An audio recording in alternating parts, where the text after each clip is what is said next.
Hello and welcome to the Alpha Demo and Q&A webcast.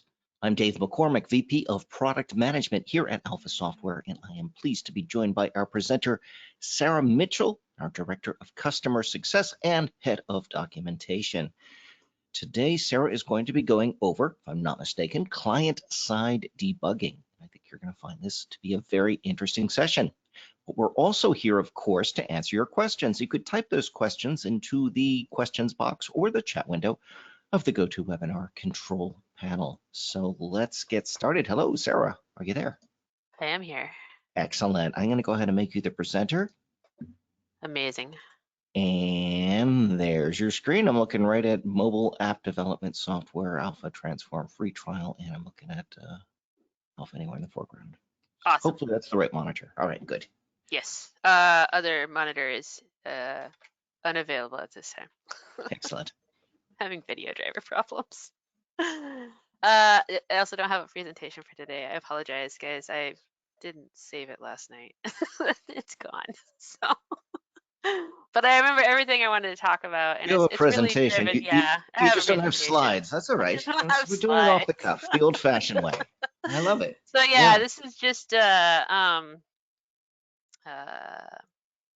I'm just gonna just do it. But this is about debugging and client-side stuff. So what better presentation than one that could go wrong? So yeah, but like most of the stuff I want to talk about today really is just driven by this page on. We have a little article up here. It's client-side JavaScript and UX components. As a fun fact, this is the first thing I ever wrote for Alpha Software. Back in my independent contractor days. And one of those things, this article, these sections talk about like JavaScript, how you use it with the UX component, what you can do with it, where you could put your methods, some best practices, how you can convert an action JavaScript into its raw underlying implementation, so you can tweak it to do whatever it is you need it to do. And the last section on all of that is this part on testing and debugging. And with Alpha Anywhere, there are a few tools available to you within the IDE itself. One of them being the interactive window, and the other being the Chrome debugger. Those are two things that are built in for you to utilize to experiment with JavaScript before you put it in your component, or dig into your component while you're working with it to figure out why are things going wrong, or asking questions like what properties are available to me on this object. We do try our best to document everything that's available to you in the client-side API for the UX and the grid, but sometimes stuff gets missed. We're not perfect. Sometimes somebody will add something, and that doesn't make it all the way up to me to update the documentation about it. And at that point, once it's discovered, we go in and add it. But that's knowing about the debugger, the Chrome debugger specifically, to look into the JavaScript as well as the other parts of an HTML page, because that's what the debugger really is a tool for inspecting an HTML website page. Knowing how to use this tool is really going to take you a lot of places, and I wanted to show you why. But before we look at that, I just wanted to briefly take a look at the JavaScript Interactive Window. And so this is Alpha Anywhere. I'm running build 8313 today, for those of you keeping score. And I believe this one is Community Edition. Yes, so this is Community Edition. Everything I'm showing you here is available to everybody. But with the interactive window for JavaScript is a tab available in the editor for a JavaScript file, which is what we're looking at here. This little JS icon up here in the corner indicates that this is a JavaScript file. You can create one by filtering on JavaScript files and clicking the new button, or if you have all files selected, you can go new and then pick JavaScript file. JavaScript file is a great place to put JavaScript functions or classes or routines that you've built that you want to utilize in a bunch of different places and across a bunch of different components. but don't want to copy that to every single component. If you put it in a JavaScript file, you can just include that directly. But one of the things it has is this interactive window piece. So we'll go look at this one. And the way this interactive window works is you type out your JavaScript at the top, and then you get a bunch of results in the bottom. This little link here, how to emit results to the JavaScript window. It's very easy to put stuff down here in this view. You just simply put the variable name on a blank line, and when that is encountered, it outputs the value of that variable to the window. This window also works with the console.log statement, print JSON, and print JSON compact. So these are things you can use to emit output here. So just as an example, we'll create a new variable, and I'm struggling not to write dim right now. So we'll do let y equal 12, and then y, and then we execute our code, and it says unexpected. I did the wrong one. It's not let. What is it? Var. There we go. There we go. So there's 12. So let's clear the results window again, just so you can see that. 12. 12 is the value of y. We can do a console.log of y, and that will also output the same thing. So we'll clear the results window, run it again. Output is 12. If we wanted to, do something more complex here, let's clear this guy, clear all that out. If you got a math computation that you wanted to run, so equal 15, and then we can say z equals x times y, and then we'll take a look at the value of z, and we execute that 180. Just as an experiment, we'll put the debugger statement there. Couldn't start the agent, so that didn't really work. So this doesn't really support the debugger statement here. The stuff you can do with this interactive window is going to be a little limited. It doesn't have all the JavaScript libraries loaded into it that are available to you in a running UX or grid component. And what I mean by that is if we go up here and we look at the JavaScript API and client-side templating reference, there's a whole bunch of libraries as well as this A5 namespace thing available to you in your JavaScript. Some of those things are something called core libraries. Core libraries are the early iteration of our JavaScript framework. It had things in it like date functions, event functions, functions for getting an element from the DOM, which is the thing that is the web page that contains all your JavaScript information. String functions, that kind of stuff. As we've moved forward from when this was first conceived of, there's a new thing called the A5 namespace, which has a lot of classes and sub namespaces in it that do much of the same thing.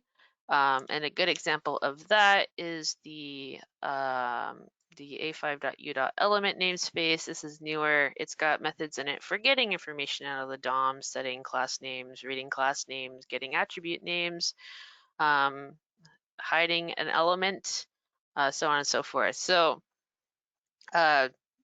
these are like super basic library methods at the bottom of everything when you're working with your Alpha Anywhere component. In general, if you're looking to do something with JavaScript, we highly encourage you to start here with the UX component client-side API, or if you're working with the grid component properties and methods, the same with the tab UI. And the reason for that is that everything that is here that is available to you from the UX component side of things, so methods off of the UX components JavaScript object, which is referred to as curly brace dialog.object curly brace in your scripts, is built on top of that A5 namespace and the core libraries. And something that these methods do that those core libraries may not do is they will trigger events. So if you change the value on a control, it will trigger all the watch events for that control that need that do things like update other fields that are calculated off that control, or refresh the enabled disabled state of a button. That happens through the UX component methods. And there's a lot in here. You're not going to see every single method listed here available to you immediately, like right off the bat, if you're looking at the UX component, because some of these are dynamically added based on what kind of controls you have in your component. An example, I believe an example of that is that if you're not using repeating sections, the repeating section methods really aren't going to be available to you. And there's some stuff with like lists, but let's go down to set value here. There's a lot of stuff in here. We've got phone gaps, so Cordova applications. There's lots of methods available to you there that will only run in a Cordova app. So let's go down to set value. So here's an example of a function that does a lot more than the base A5 utility method you could call to set a value. And I know I'm getting way off on a tangent right now, but this is going to do things like honor change events. This parameter, it defaults to true. If it's true, it triggers anything that is watching that control, which you can actually just use the name of that control as opposed to needing to know the element ID of it to access it. But this is like where you should start. But that all of these things here, these UX methods, the A5 namespace, those core libraries, they're not here. They're not available in this interactive window. So what this is really here for is to kind of help you work through some basic scripts that you might need to write. For anything more advanced than that, you're going to be looking at probably running your component in a live or working preview, and we'll use live preview today because I like it more. And what this is this is just a UX component. It's got a list control in it that displays a list of airports eventually. I don't know where my database actually is hosted. It might be up on Alpha Cloud. But this is a bunch of airports from the airports database. It's a little bit sluggish, but we're not here to look at that data. We're here to look at this. This is the Chrome Debugger. I'll close that down again. You get to it by clicking Open Chrome Debugger. This is the only debugger available. Last week we had a question about the wanting to use Visual Studio as the debugger for Alpha Anywhere, which used to be something you could use when we had Internet Explorer as an option for the emulated browser in the live and working preview environments. However, we've removed that. It's no longer available. Edge is built on top of Chrome, so you can't use the Visual Studio with that either. But in terms of the live and working preview, you don't have any choices anymore of the underlying browser emulator. It's always going to be Chrome.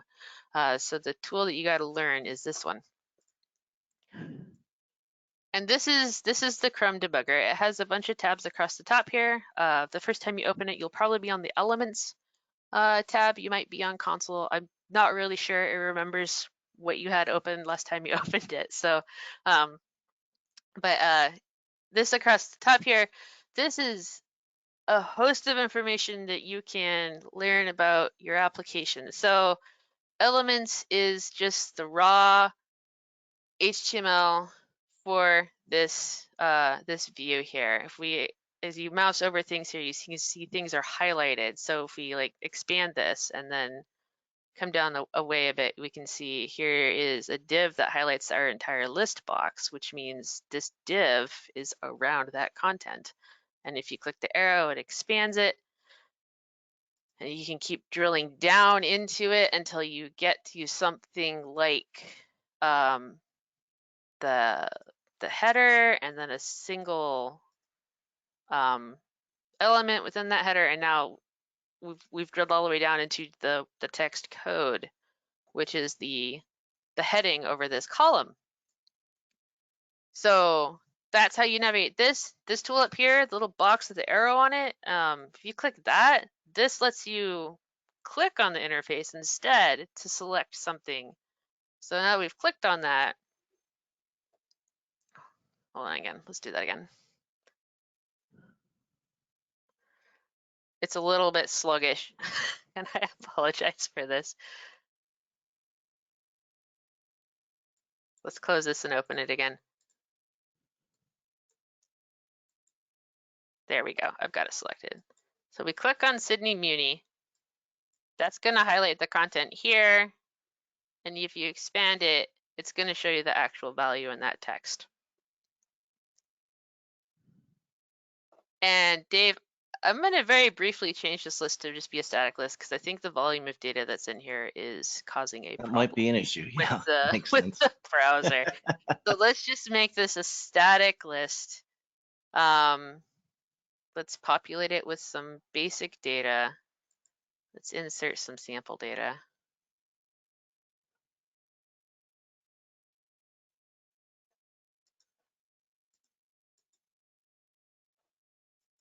And let's nix that and put these guys in here. Make that a little bit simpler. Click OK.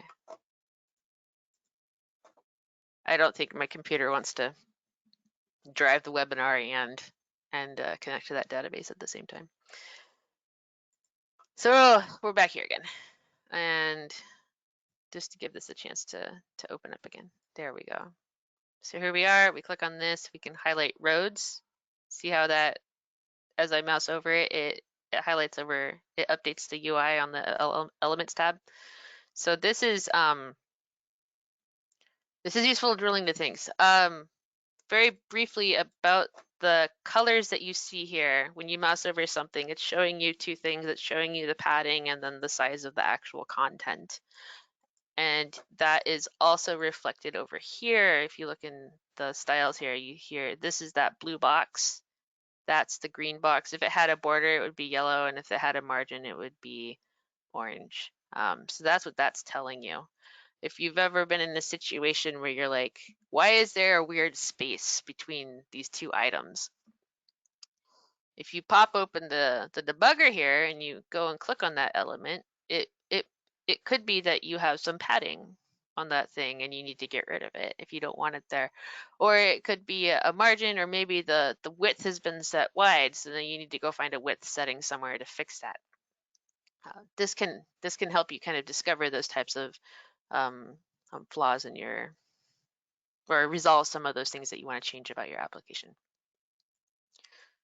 Over here on the side, this is just showing style information for the selected element. So it's got a class here, it's got list item, and then this thing called DLG v1 vr1 list one role control W, which is a generated class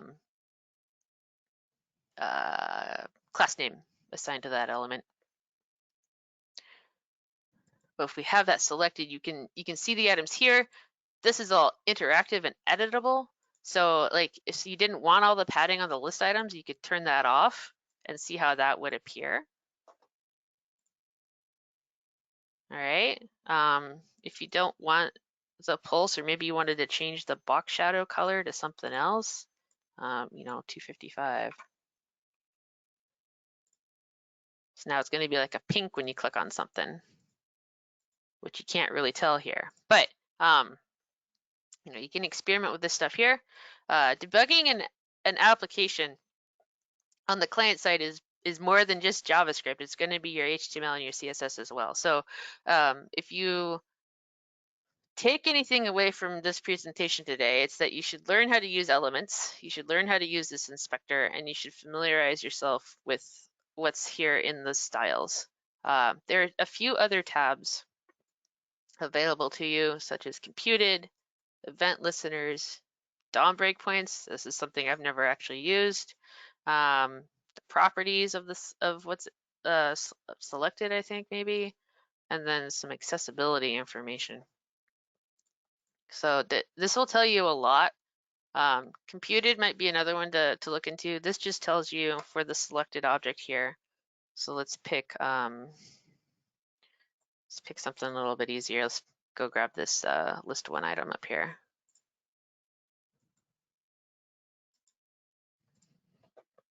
So this is just telling me for this selected item, its font color, how it's displayed. It's displayed as a block. The font that it's being used, its font size, the font weight.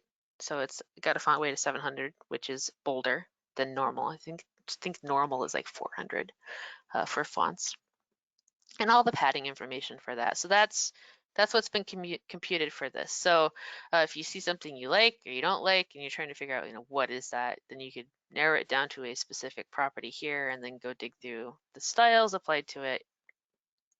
Turning things on and off as needed to try to figure out where you need to make a change in your app. The next thing I wanted to point out here is console. This one you've probably seen a lot more. Console is where you can see errors in JavaScript that might occur in your application. You can also use this as an interactive window. And here in this view, you have all those things. You have the A5 namespace, the library of functions there. You have the dialog object to execute methods on, and everything else required to run this component in this view. So I wanted to share a little information about what's available here. At the high level, everything is in window. JavaScript has an object called window. You can type in window and hit enter. This outputs the value of window. If you expand that, you can see everything that's in window, which is a lot of stuff. All sorts of things. A lot of things you probably will never use and don't need to know about. But it's there. These $ things here, those are the core namespace functions in Alpha Anywhere that we've added. Note that we have overloaded $. It means document get element by ID, I believe. Not jQuery. If you want to use jQuery, you have to type out the word jQuery. So you have window. There's another one, I think is document, which is just the HTML. Document has a lot of cool methods on it you can use to manipulate the HTML, including getting elements out of it or adding elements into it. In the UX live preview, you have access to the UX component data itself, but it's called DLG1 underbar DLG obj. This is that. This is the same thing as typing out dialog.object in your JavaScript in the designer. That dialog.object thing is what we call a placeholder, and it gets replaced by the actual name of the object at runtime. In the live preview context, it is always called DLG1 underbar DLG obj. In your actual published application, it is not going to be called that. It's going to have a different name. But the thing to know is they always end in underscore DLG obj. So if you're not sure what you're looking for, you can type out DLG obj, and it's gonna, the autocomplete here, it's gonna list everything in the document that ends with that or contains that phrase. There's only one object here, but if we were looking at a UX component that had 2 embedded UX components on it, or a grid and some other stuff, there may be more than one object listed here. So be aware of this if you're looking to execute methods on a component. If you've got multiple components in your UX or in a tabbed UI, maybe you're going to want to make sure you're picking the right one. That information is determined for you when you add it. So let's go add one real quick. Let's go to other controls. Is it other controls? I think it's other controls. Embedded object. And let's grab,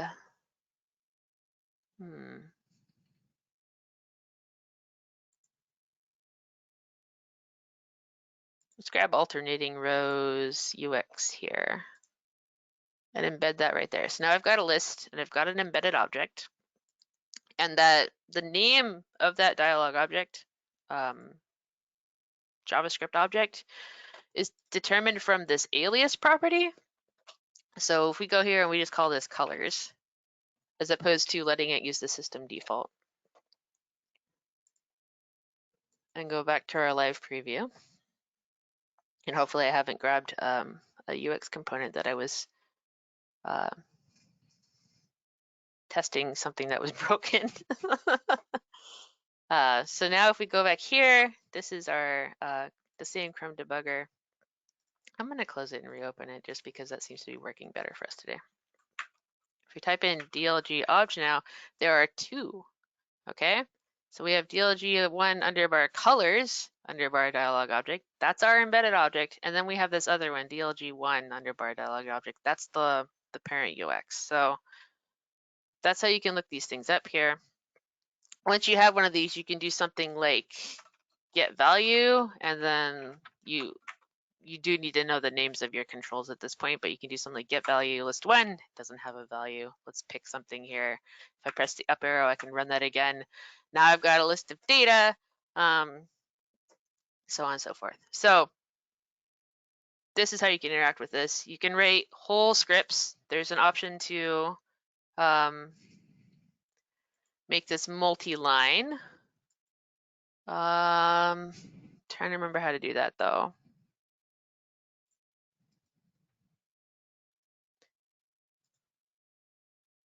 That's console sidebar.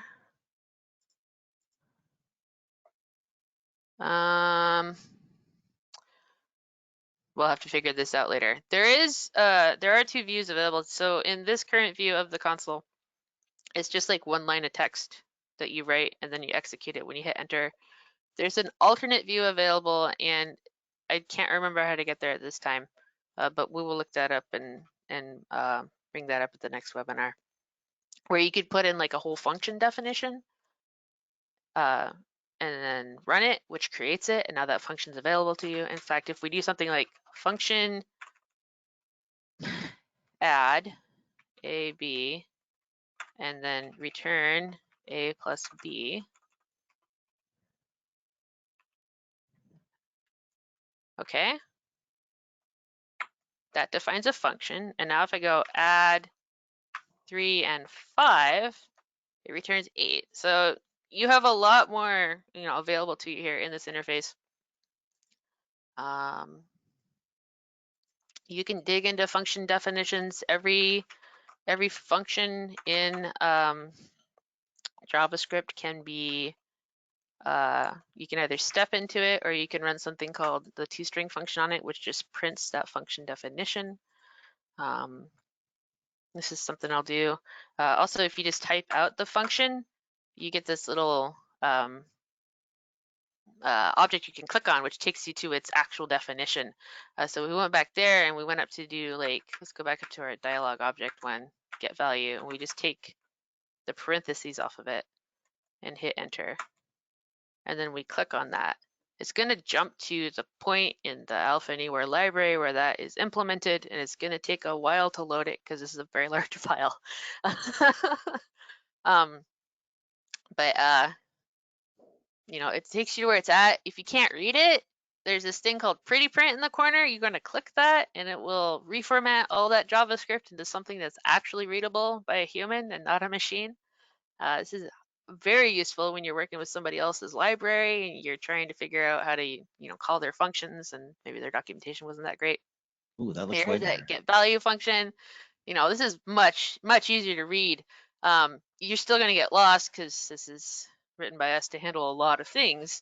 But this is a way you can pop in here, and now that you know how to get here to look at your function, the next thing I wanted to talk about was breakpoints, which can be added in the same way that they're added in the JavaScript debugger. If you click over here on the side, it'll add a little dot. That's a breakpoint. If you click on it again, it turns it off. So if we put one there, we go back to console, we tap our up arrow key a few times to get that list, it's going to break into that function, and now we're paused. Now I can inspect things like what value was passed in, so on and so forth. So I would like to transition over to a few of these other tabs and then go to how to use some really cool features in the console object. But before I did that, I wanted to ask if anybody had any questions about what we've talked about so far.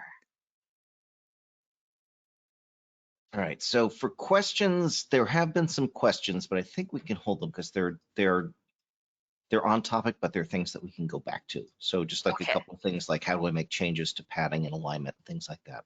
Yeah. But Oh, we'll, let's very briefly go back to that. So okay. we're paused here. We've broken into this. Remember the step forward, step into, step out, or trace that we From saw last in week. XBasic? Yeah. JavaScript Debugger has all those same tools. It has resume script execution, which is the same as clicking run in XBasic. It has step over, which is the same as step. It steps over to the next thing as you run. Step into drills down into a function call. So if we click on that a few times, we may encounter a function at some point in here that it goes inside of. There we go, get control info. Now we're inside get control info. And if you see here, there's a little call name equals list one. So as you step, it shows you that information. We click step out, it will run the rest of that function and take us to the next line of code that will be executed. There is just step, which just steps over the next line. And then I'll just click run to let that keep going. If you've created a breakpoint and you can't remember where you made it and you want to turn it off, on the sources tab, there's always going to be a list of breakpoints here. You can just uncheck that and that will get rid of it. You can also deactivate breakpoints, which doesn't remove them, it just won't halt when it encounters a breakpoint. And then there's another feature called pause on script exceptions. This is useful in cases where you are getting an exception in your JavaScript and you're trapping it and handling it, but you want to break when it happens. If you use try catch statements around JavaScript code and there's an exception, the catch handles it and it returns gracefully. It won't pause in that case when that exception is encountered. But if it's something that you want to halt on, you can turn that on. And then anytime an exception occurs, it will automatically halt and take you to the point in code where that's happening. And then in addition to that, you can turn on pause on caught exceptions, which handles the case where you have used try catch statements and you want to dig into that. So we have a question here just about breakpoints, and that is, what are they and how do you use them? Breakpoints are a special directive to the interpreter in this case. The interpreter is the thing that's reading the JavaScript code and executing what it's telling the computer to do. When it sees a breakpoint, it stops execution at that point in time. It keeps everything in memory, the values of variables, the call stack, how did I get here, what functions were called to get to this point, so on and so forth. They are very useful when you're trying to figure out why a script is failing. Maybe you know where you need to break into it, so you've used the debugger command to pause in the sources tab here, which we'll look at here shortly. But if you've paused and you're not quite at the right place, you know it's failing somewhere, but maybe your script is long. Maybe you've got a for loop in there that needs to iterate over 1,000 things and you don't want to sit there and manually step through it. You can add a breakpoint after that for loop and just run to that breakpoint. How do you add a breakpoint, by the way? You just click on the line number in this interface. You just click on it. Yeah. Neat. That's all you do. I think if you right click it, you have a few more options. You can edit it. You have conditional breakpoints. Don't break here unless x is greater than 5. That kind of stuff. So that's available to you. But that's really what a breakpoint is. It's just a command to the interpreter to stop when you get to this point, so I can look at what's happening. So you can see what's going on. Neat. Yeah. Oh, that's really cool. Thank you. All right, a few more tabs here, and then we'll go look at Debugger and Console. Great. So a few other tabs I think would be interesting for people to know about are resources tabs. So there are 2 resources tabs in here. There's one's called sources.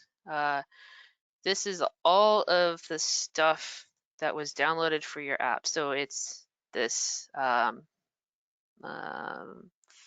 that we generate that contains your HTML and stuff. It's all the JavaScript files that were included for your project.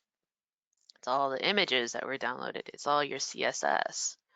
You can come in here and modify some of these files, like the CSS file here.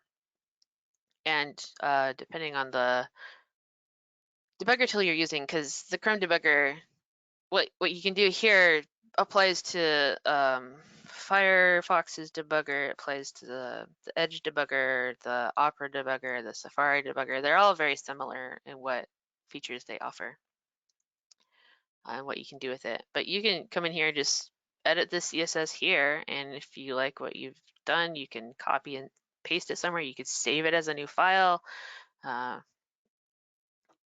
So the sources here, so these are the physical assets downloaded for your app, but the other type of resources that you have is over here under application.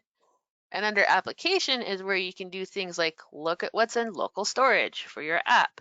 You could look at what's in IndexedDB for your app. If session storage is being used, you could look at what's been stored in session storage. Don't get confused. Session storage is not session variables. It has nothing to do with Alpha Anywhere. This is a web browser thing. We've used it on occasion, I think, in some situations, but by and large, it's either local storage or IndexedDB. But you also have access to cookies. So if you want to see the value of a cookie, when it expires, who set it, what's its name, that kind of stuff. That's all available here on application. And while you, not only can you like look at it, you can also edit these things. You can delete things here. So big warning, if you delete stuff here, it's gone. Usually with local storage, IndexedDB, when you're testing stuff, being able to come in here and possibly back out changes in a list that you didn't want to commit to, you don't want to save back to the database, but you'd like to clear it out, you can come in here and delete the local storage. There are also tools in Alpha Anywhere you can add to do that yourself. If you come over to Design and Defined Controls, there is a special control you can add for managing local storage. I'm trying to remember what it's called. There it is, UX Local Storage Management.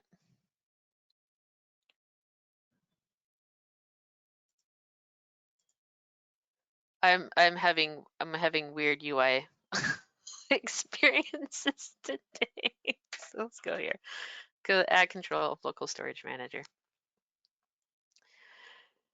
So if you were to live preview, this just gives you a different way to access that same information you have in the console.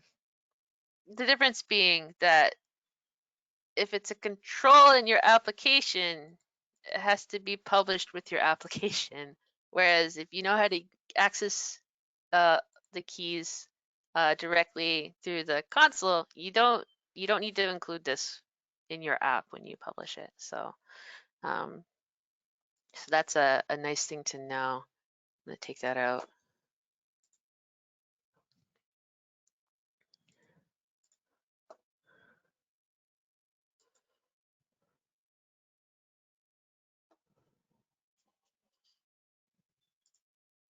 So that's what's available here. That's where you can find IndexedDB. It's also where your users can find IndexedDB. So if you're putting stuff in here you don't want your customers to have access to, don't do that, because they can access it. This debugger is available in any browser. The same with the cookies. So just be aware of that. This is what we mean when it's not secure, in the sense that you can't hide things from people. You also can't control if they come in here and delete it. But with IndexedDB versus local storage, the only way this is ever going to get deleted is if it's been deleted by the user or you delete it yourself. So something to know. One other thing that might be of use for you guys is the profiling features.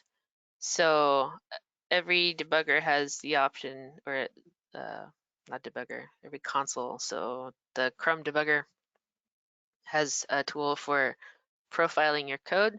And what profiling does is just record how long it takes for something to execute. So if we click this button and we turn it on, it's going to start profiling my app while I use it, while I click on things.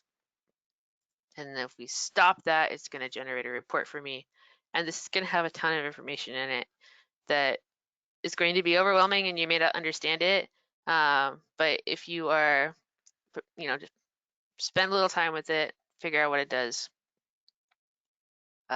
This can be helpful in trying to figure out where you may have slow scripts that might need to be improved, that kind of stuff. If you've determined that you're doing some sort of computation on the client, it's just taking too long and you're not making any callbacks to the server, this can help you kind of figure out, drill down into your application to figure out what's going on. And like I said, there's a ton of stuff in here. This is not an area that I am super comfortable using myself. So let's see here. Go click over here.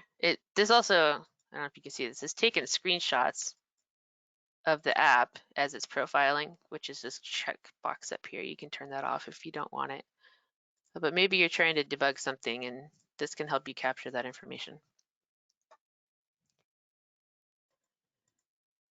As for getting into that debugger, there are two ways to open it. You can click on this link. Well, actually, you have to click on this link to open it. But in terms of getting into source, I should correct my statement here. If you're wanting to debug something in JavaScript in a function you've written, there are two ways to get to that function. One, you can try to find it directly in the console here by clicking through pages or searching for it. But the other way, which is probably far easier to do, is to use the debugger statement. And this is specific to Chrome. It may work with other debugging tools out there, but they may have a specific, oh, that's not what I wanted to click, command that you need to use to open the debugger.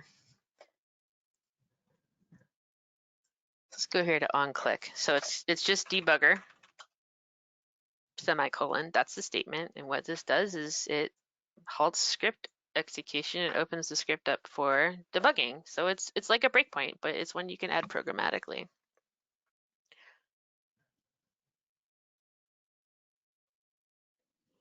So we put that in this list on a click. And so if I click on that, it should pause over here and show me in this JavaScript where that function was called. So I put it in a client-side event.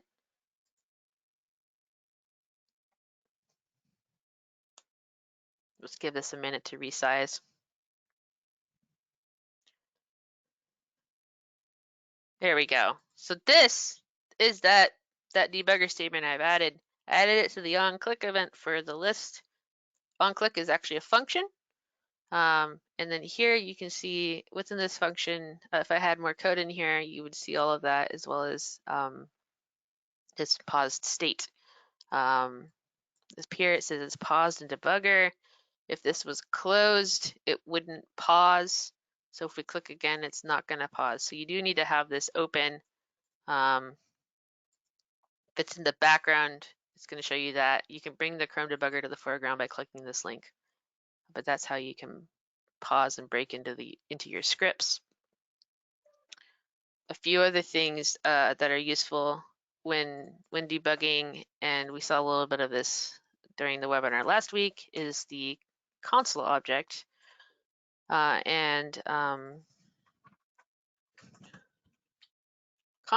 I believe most people have probably just seen this iteration of console, console.log. Log is a function on the console object.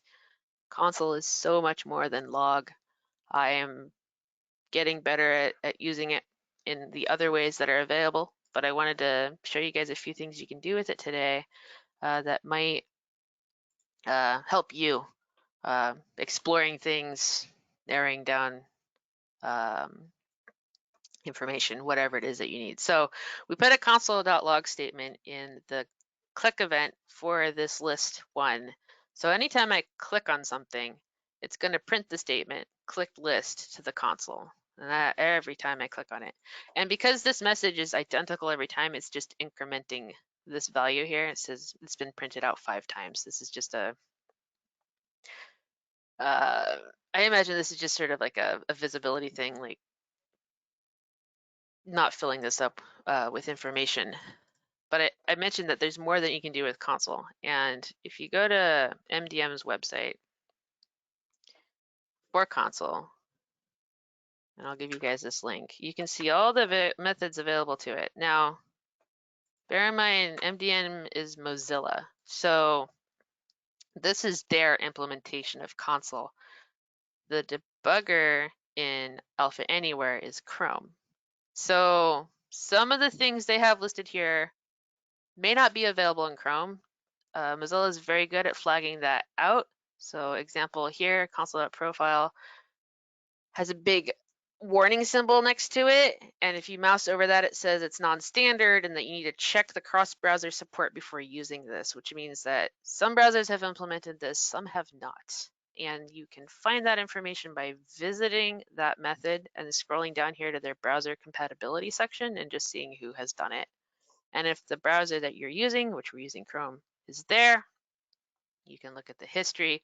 It has full support since, I think that means version 4. So it's available is the short answer of that story.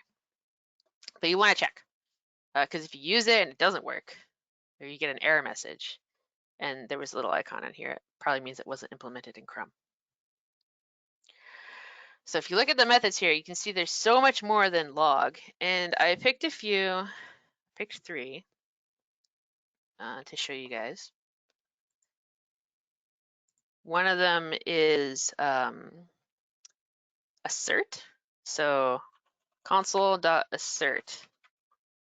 It takes a true or false condition. It's got to be a statement that evaluates the value true or false, and then a message you can output. So you could do something like 1 is equal to 1, and if it's not, then you can say 1 is not equal to 1. And if you run it and there's no output, the assert passed. We went back up here and we changed this to 2.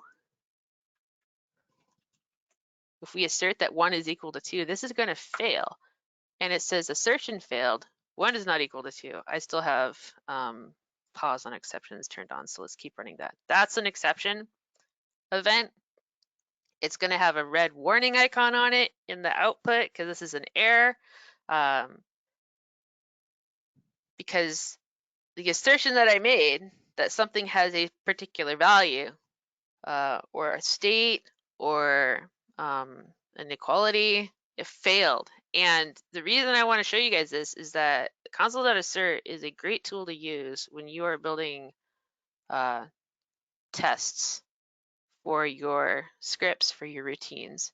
So if you've built a JavaScript library with a few functions in it, you could build a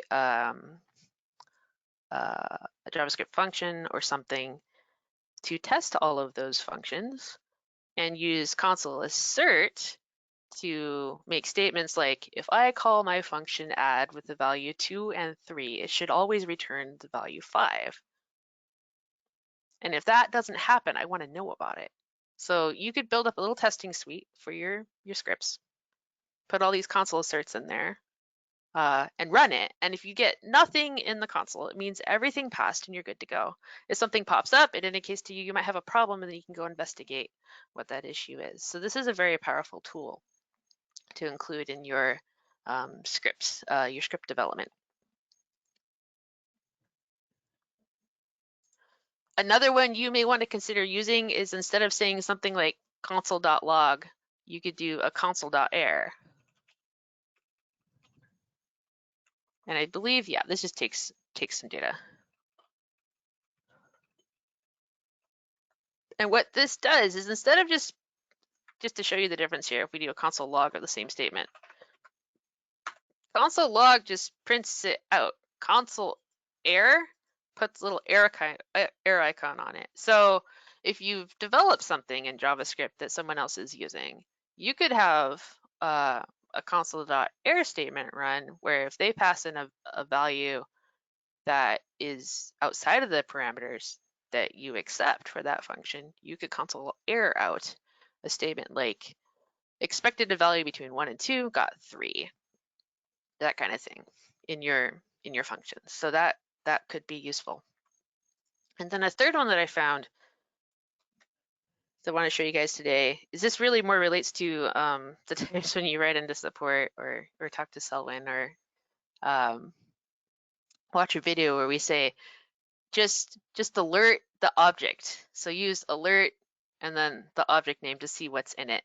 I think this might be of better use. So let's quickly console.clear this out so it's not so busy anymore. Secret fourth method.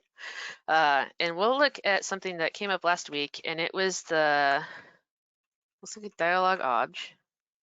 Oh, DLG obj. It was the state info object. Somebody asked about state info. How do you set it? How do you read it? So state info is stored in this semi JSON kind of format. It's really just a JavaScript object, and it's got properties for each variable in the state info. Looking at it like this is a little hard. But the thing I found today, there's something called Console.Table. And what Console.Table does is it displays your variable as a table. So if you've got an array or an object with a bunch of properties and values, you can use this to print the information out in a slightly easier to read format. So if we run that again with state and passing in the state info, we get this table. Index is the object name, value is its value. You can select stuff in here, but this, I feel, makes it a little bit easier to kind of look at stuff and try to figure out what you're working with. So that's a bunch of stuff I wanted to share with you guys today. We have 9 minutes for questions on my end, possibly less if Dave's clock is faster than mine, or mine is slower. I have 8 minutes, 12 seconds, just so you know. I do sync to Windows.time, which has in the past slowed down by up to half an hour. Which has it really? Wow, that's good for meeting I deadlines. was so early and so fast on meetings that day when that happened. But I thought about switching to the one that I've been told I should be using and realized, if I stay on this, I get the rare opportunity to test what happens when the clock is out of sync on the application server and kind of dig into that. So serendipity right there. Fantastic. Yeah. So we had a couple questions sort of in general about security.